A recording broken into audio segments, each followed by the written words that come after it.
if you're irritated at women, as a class of creature, there's something wrong with you, because they're right. You're wrong. They're right to not pick you. If they're not picking you, it's because they're right. What do you expect from women?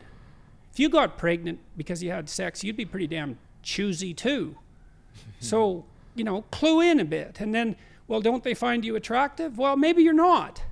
Like, have you paid attention to how you dress? Do you have a plan? Are you as educated as you could be? Are you a liar?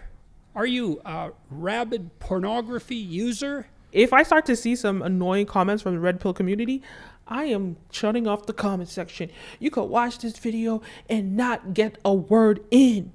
Ha! So the manosphere is a very popular space or community online.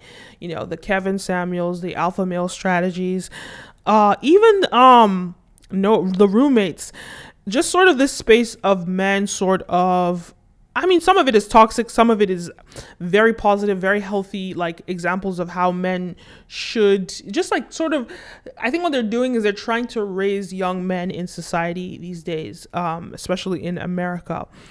So the roommates, which I find to be a balanced show, it's directed for men, but I don't find that it's toxic like, like a Kevin Samuels, right? But what I love about his content, even though he does skew towards a little bit towards like sex, it's just a little bit, but it's always backed. Like what I enjoy is educated people and having balanced views, because you tend to find that the more educated or the more researched somebody is, the more balanced their views are. And what I love, the roommates, he interviewed Jordan Peterson, who's really, really popular online these days, right? Really popular. He's a clinical psychologist, very popular. So he interviews him and he talks about the main sort of like red pill community online. And the red pill, if you don't know, is, how would you call the red pill again? Okay, the red pill is pretty much like a community of men who they're using sort of the idea from the Matrix of the blue pill, you're asleep and you don't know what's happening, and the red pill is that you're awake and you know female nature, right? But in a way, the red pill is also a little bit toxic. But what I love about Jordan Peterson's response about the red pill community, it's very interesting what he says. So we're going to check that out.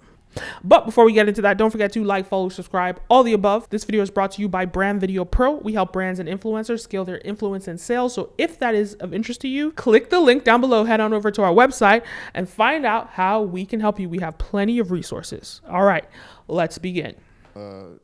A professor at NYU named Scott Galloway, I believe his name was, and he talked about how that there is a mating crisis going on in the Western world, and one of the reasons why he brought it up was that, in the typical college and university, 60% of them is female, 40% of it is male, and a lot of the college-age females or college graduates who are females, they only want partners who are also college graduates. So have you seen that article? And then what are your thoughts about a mating crisis? Well, what seems to be happening is that if male enrollment falls below a certain percentage, and it looks like it's something like 40%, then the females start not going too. And that's not surprising. I mean, really? Of course. How many people meet their prospect? You know what I enjoy about him is like a lot of his answers are backed by actual research. He doesn't just say things. He just doesn't just jump to conclusions. He has a very level head, and he's very level-headed, and he's very much about what the studies are showing. The mates in university or college, pretty much everyone who goes that route. So it's not surprising that that would happen with young people. And the fact that male enrollment is declining is, it's a shocking indictment of the education system in general. And the failure of boys all the way through the education system is the same thing, the increasing failure of boys. So, part of it, I thought that part of it might be that girls will play boys' games, but boys won't play girls' games. So there's a bit of that going on with boys themselves, I think. But more What of do you it mean by is, that, Dr. Peterson? well, if a girl plays boys' games, she's admired by the girls and the boys. But if a boy plays girl games, well, he's not necessarily admired by the girls or the boys, right? That's true. Now, I don't mean I don't mean that boys shouldn't play with girls or something stupid like that. Yeah. That isn't what I mean. I'm trying to figure. So I think that's very interesting because there's a very limited space for men in society to be free and to be who they are. Men are just not encouraged that much in society to just be authentic to their true selves. And that's an interesting thing to think about. Figure out this enrollment issue and what's going on, and obviously girls, for whatever reason, are being encouraged to value their education. And so the thing about sexism is that, sexism in society at large, is that it really is detrimental to both genders because you're looking at the restriction on the male identity, right? Because if you do that, that's not masculine. If you do X, it's not masculine.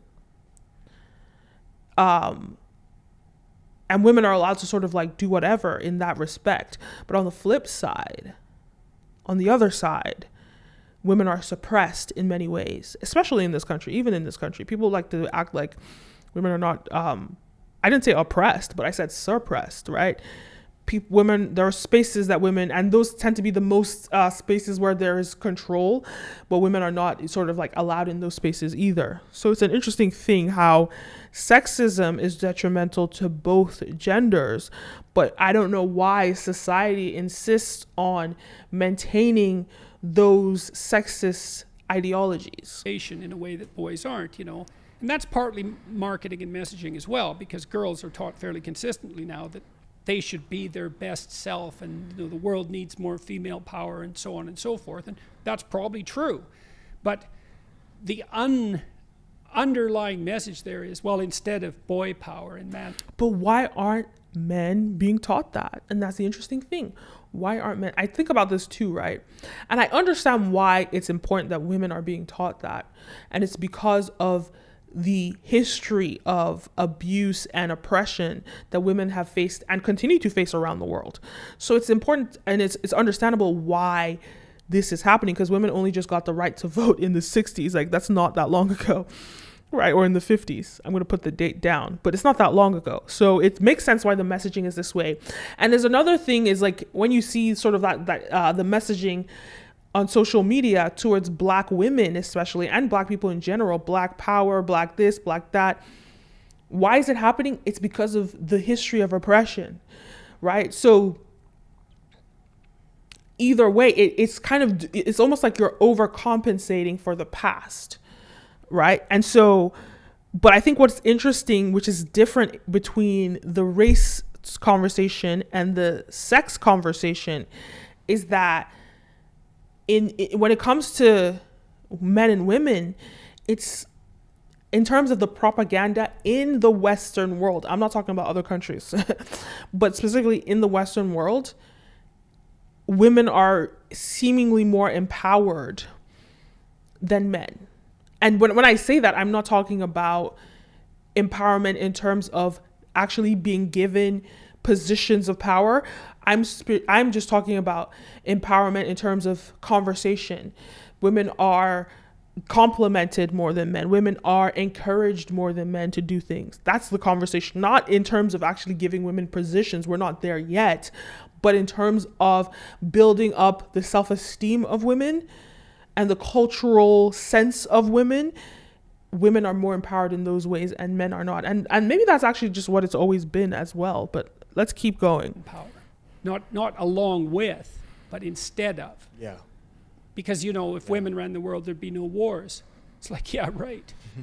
Yeah, right. You really think that? It's like, how dim can you possibly be to believe that?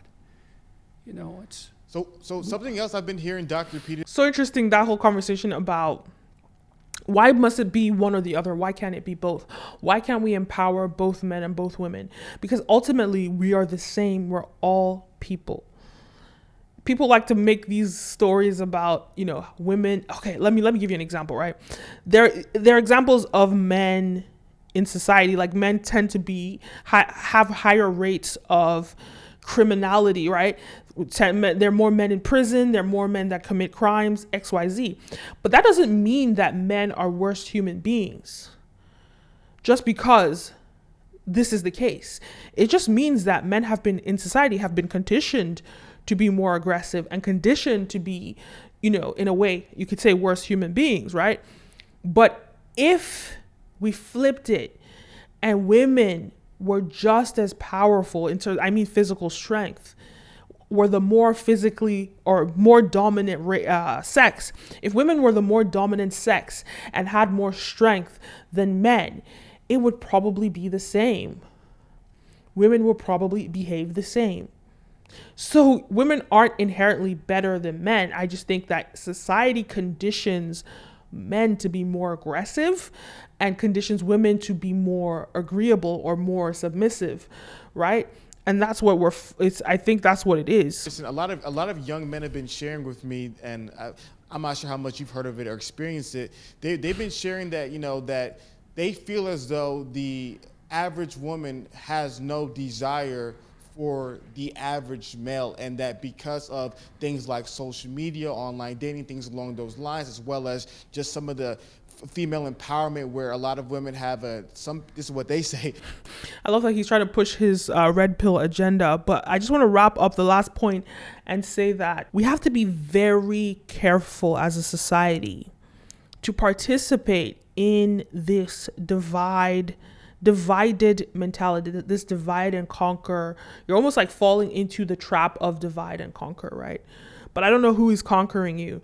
But the idea that like a man or men being upset with women for certain things, or women being upset with men for certain things on an individual basis, or being sexist in a way like, well, I don't like you because you're a man, that's very toxic and it's very ignorant also. An elevated sense of self that now they feel like they're above a lot of these average males, which also contributes to a disparity between young adults being able to connect and form meaningful relationships. Yeah, well, women are more picky in their mate choices than men, especially sexually. That's the case in every culture. It's not surprising because women have more at stake. So just a backstory with Hafiz. The roommates, great podcast, all of that. But he has a lot of content where he's talking about like why women aren't marriageable. He has a video where he talked about why women aren't marriageable in society. He also had a video about why men aren't marriageable as well. And he does hold men accountable more, or I won't say more, but you see him holding men accountable, but he's quite harsh towards women. So this agenda that he's pushing right now, this is a real question that he has for himself. Actually, the men do, per episode, because men don't get pregnant, obviously. And so that female pickiness is, that's the case. That's definitely true. Whether it's worse now or not. I love that he said that, because that is what the red pill community needs to understand. Women have more at stake. So a lot of the red pill community is super angry at women for what exactly? For not wanting to choose them romantically. And then really, it's not even for romance that they're looking for. Most of them are just looking for sex, right? And so a lot of them are just like super angry at females for that. But why should a woman choose you when she has more at stake? Doubt if it is. I would say to young men who are irritated at women is, if you're irritated at women, as a class of creature, there's something wrong with you, because they're right. You're wrong. They're right to not pick you. If they're not picking you, it's because they're right. Wow. Now, that might get, I know that's a terrible thing to say, and I know perfectly well, it wasn't like I was particularly successful with girls when I was young. So I know what that rejection is like. I know what that fear is like. I don't know it as well as... Because at the end of the day, people want what they want. So like, you can't spend your time being upset with somebody that doesn't want you, Because if you didn't want someone, would you appreciate it if they were upset with you for not wanting them? So And when you think about like survival of the fittest, the whole like Darwinian theory of survival of the fittest, the fit are meant to survive. The unfit are meant to die. That's nature. So when it comes to being a man that's not in the 1%, the dominant space, and women going for the 1% of men, that's a natural occurrence. That that happens in animals. It's what happens. And not everybody, and I get it, not everybody can be that 1%. Not everyone is supposed to be that 1%. But also not everyone is supposed to survive. When you think about, I'm just looking at it from a very objective, scientific perspective. I know some people are going to come at me with the comments. I might turn off the comments. If they get annoying. But like when you just look at it objectively from a scientific perspective, not a personal thing. Don't come out here being emotional about this. Just calm down and think about this from a very objective, scientific perspective. The way the planet even evolved in the first place, survival of the fittest. The fittest are meant to survive. The weakest are meant to perish. That's just what it is. So this idea that women are going for that 1% because that's what they're supposed to do. It's a terrible thing to say, but it's the truth. Dan, is that what do you expect from women? If you got pregnant because you had sex, you'd be pretty damn choosy too. So, clue in a bit. And then, well, don't they find you attractive? Well, maybe you're not. Like, have you paid attention to how you dress? Do you have a plan? Are you as educated as you could be? Are you a liar? Are you a rabid pornography user? Because maybe that's undermining your motivation to seek out a woman and grow yourself up. It's like, if you're rejected constantly and you're out there. Especially, yes, when you look at it from an education standpoint, because like, I know in America, the education rate of men is declining and it's much less than the education rate of women. And I feel like educated people tend to want to be with educated people. You're not going to, like, how are you going to have a conversation with someone when you're educated that doesn't have an education? Like, not that you can't have a conversation, but it's going to be difficult to go have like these sort of like complex discussions with people that aren't educated. And it's just not attractive to, especially someone that's a sapiosexual, which is like attracted to intelligence. It's going to be difficult, But I think there are so many people in the world. There's so many people even in America. There's going to be someone for you. The question is, do you want that person? Are really trying, because that's another thing to ask yourself is, well, how many women have you actually asked out? And are you so sure that you're not picking women who will certainly reject you because you're trying to... What I love about this maturity that he's providing is accountability. And that is one thing, I feel like that's my word of the week, but that's one thing that I think is lacking in the red pill community. And if the irony is that they say that about the female community, and I'm sure as well in, with females, I'm not going to say females, but with women, there's a certain lack of accountability also. But specifically in the red pill community, there's a lack of accountability about the history of men and the history of male behavior towards women. There's a lack of accountability towards that. So I think accountability, and I love that his maturity, his wisdom, his age allows him to point the finger back at these young men. Because ultimately, accountability. I know, like, what's his name? MTR loves to talk about that with women. But it's so funny because for someone that's very educated, MTR, mediocre tutorials and reviews, I find that he doesn't have a very level-headed, balanced view on these things. Definitely not one like Jordan Peterson, who's obviously more educated and more researched. But I would like to see balance because his videos are great. It's just that it's very much skewed towards like trying to hold women accountable, but neglecting male accountability. But accountability. Well, let's keep going.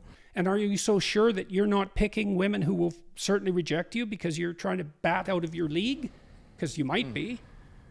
So and I'm speaking about this as a clinician too, because I had plenty of men in my practice who were, radically unsuccessful with women. I had one man in particular.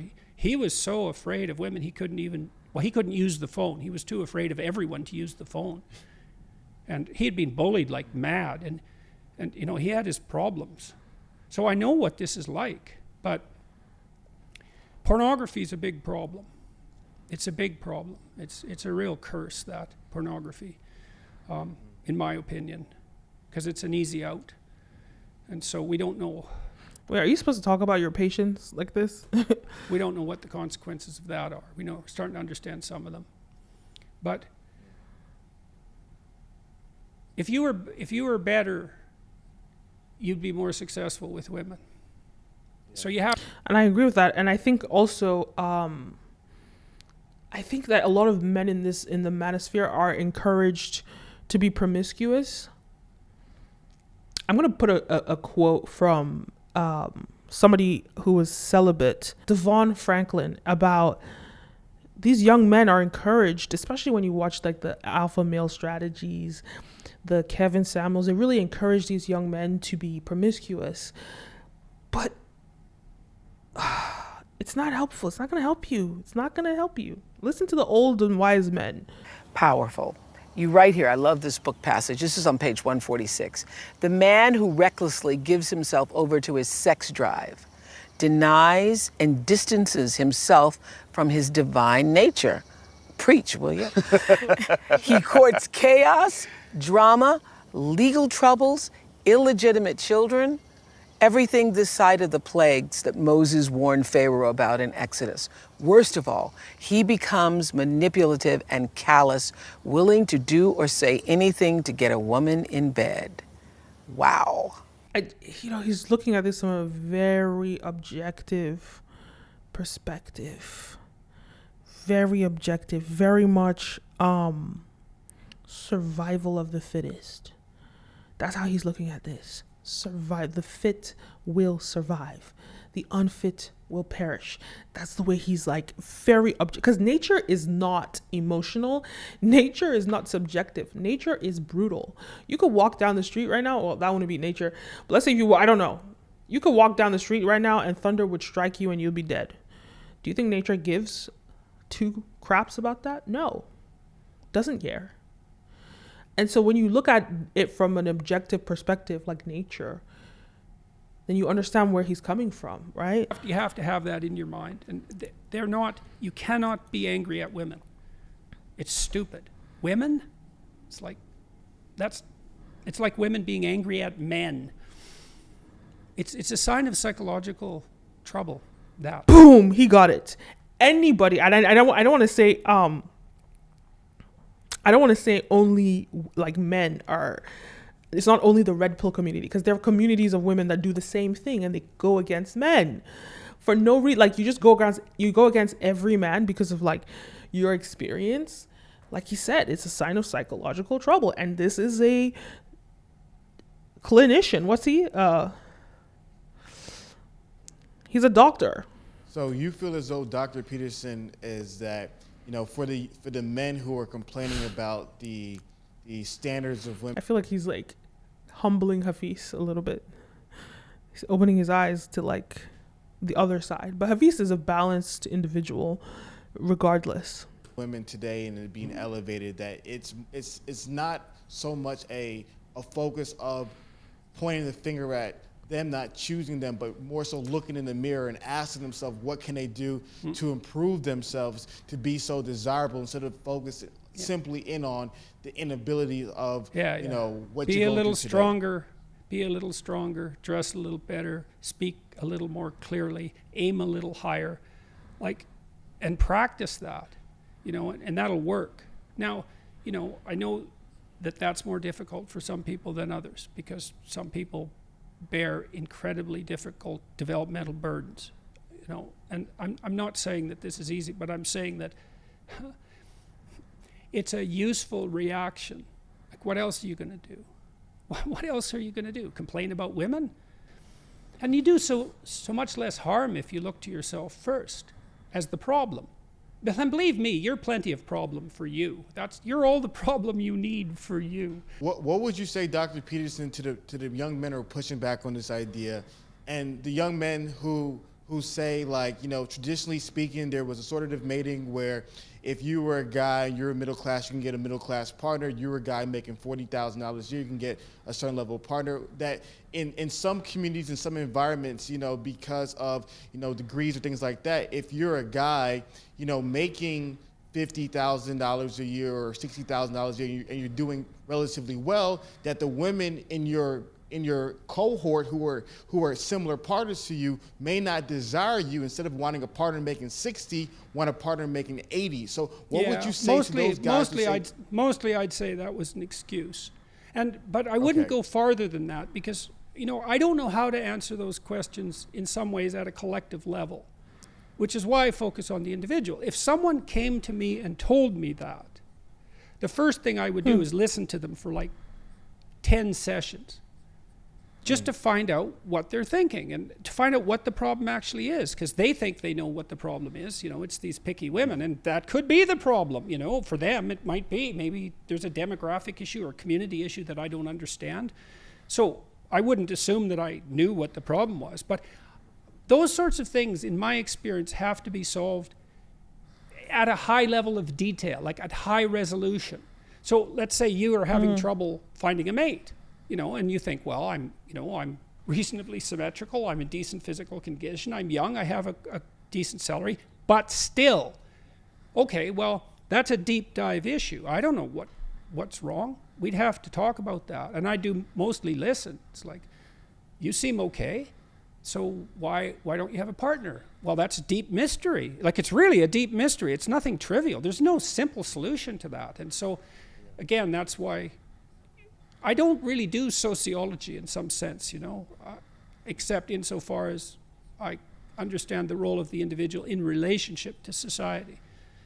So I would say to someone like that, practically, if you want to do something, go see a cognitive behavioral psychologist and take the problem apart and strategize. That you'll figure out how to fix it. That's good. That's good, because it's a serious problem, right? Yeah, definitely a serious problem. And I think what ends up happening is that, like you said, too many people create a one-size-fits-all problem to what they're going on. So they say, well, the reason I'm unsuccessful is because of A, but in reality, if you could talk to a wiser individual and sit down, you might realize that the problem isn't aka the women. Maybe the problem is that you're lacking confidence, you're lacking communication skill, you're picking the wrong kind of individuals, and there's a myriad of varieties of issues instead of just simply making it just a one-size-fits-all problem. Yes, absolutely. Well, it's also in some ways a lot less depressing to particularize like that, because you find out a bunch of problems you don't have, right? So you can just those aren't my problems. Turns out my problem is this, and then that might be non-trivial, and it probably is, but at least it's not everything, right? Your problem is why you can't find the woman you want, and you have to assume that's your problem, because otherwise you have to assume that it's the women's problem. And really, they're all wrong and you're right. Really? Lucky you. Maybe you are. You're an undiscovered gem of some sort. Probably not.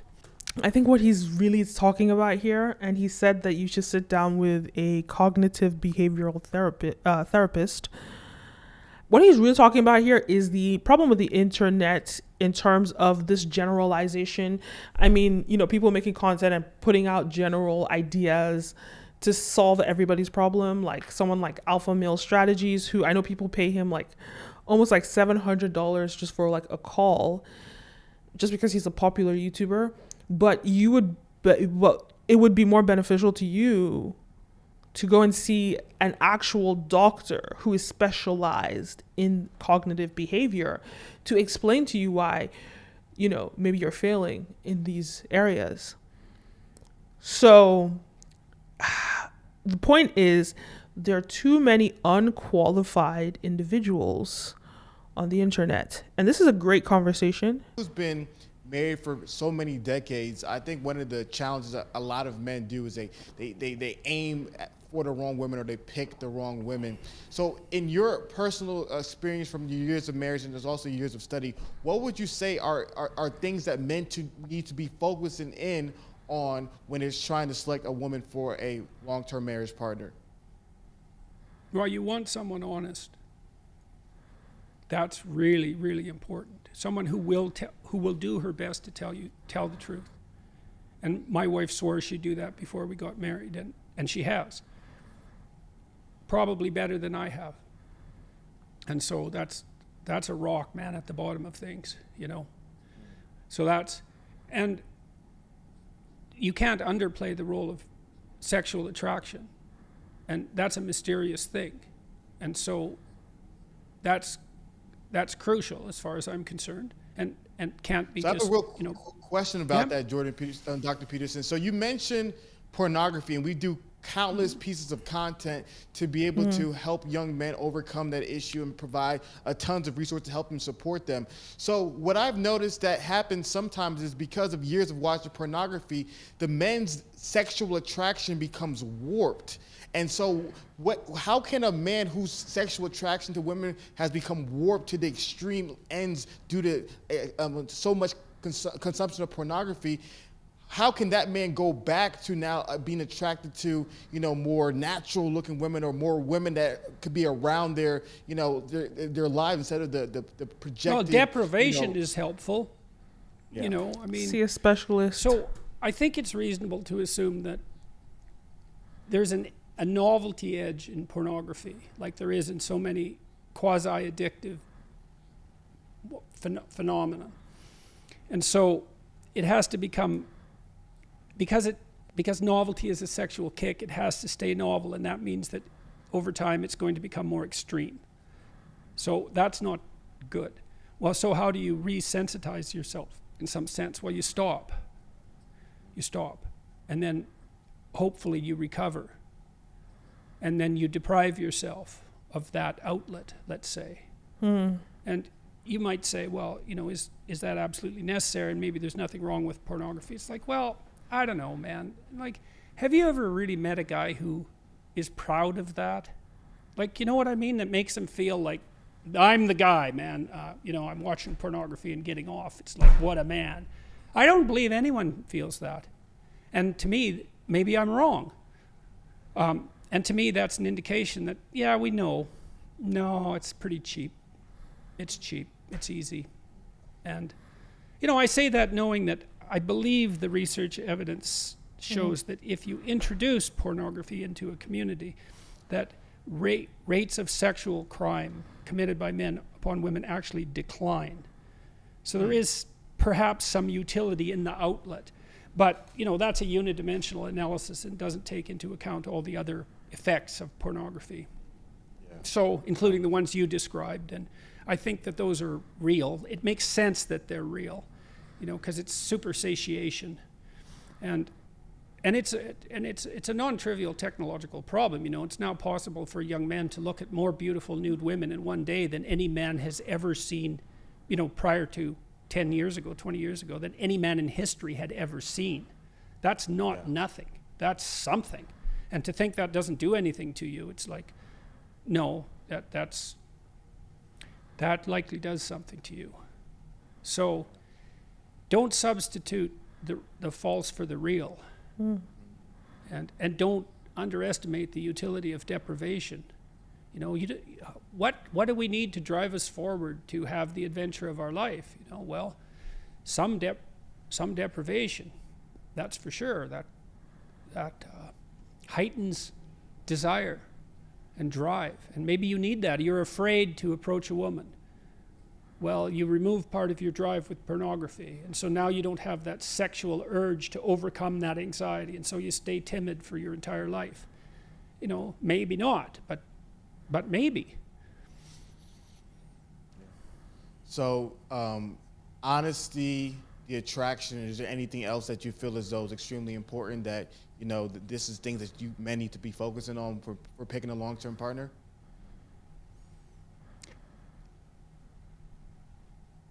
I'd have to particularize it probably after that. Knowing her family, I think, is useful. And my wife has a very a very solid family, and that's been a good thing. So I'm fortunate in that. So, and you think too, you know, you're going to have kids. Is this a person that you think would be a good mother and an enjoyable partner? Have someone you can have some fun with, and spar with a bit too, you know. So that's powerful. Dr. Peterson, thank you so much.